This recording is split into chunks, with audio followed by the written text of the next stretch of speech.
आपल्या वादग्रस्त वक्तव्यामुळे चर्चेत राहणारी अभिनेत्री केतकी चितळे हिने पुन्हा एकदा नव्याने सोशल मीडियावर केलेल्या पोस्टमुळे वाद निर्माण होण्याची शक्यता आहे।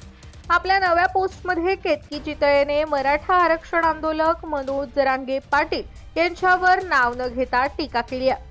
जय महाराष्ट्र असं म्हणून गप्प बसावं का या सर्कशीत असलेल्या कलाकारांवर हातातले पॉपकॉर्न फेकावे कळत नाही असं केतकीने आपल्या पोस्टमध्ये म्हटलंय।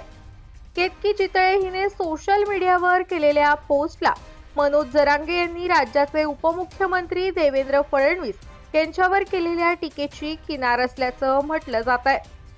केतकीने आपल्या पोस्टमध्ये म्हटलंय की कालचा दिवस फार इंटरेस्टिंग होता। एके ठिकाणी बरीच वर्ष शिव्या घातल्यावर ब्राह्मण तुष्टीकरण करताना स्वतःच्या कानांनी ऐकलं व डोळ्यांनी बघितलं आणि दुसरीकडे काही किलोमीटर अंतरावर एका मोर्चाधारक महापुरुषांनी एका राजकारणी नेत्यांना ब्राह्मण म्हणून अपशब्द वापरले अशी बातमी ऐकली। जय महाराष्ट्र असं म्हणून गप्प बसावं का या सर्कशीत असलेल्या कलाकारांवर हातातले पॉपकॉर्न फेकावे कळत नाहीये अशा शब्दात केतकीने मनोज जरांगे पाटील यांच्यावर नाव न घेता टीका केली आहे।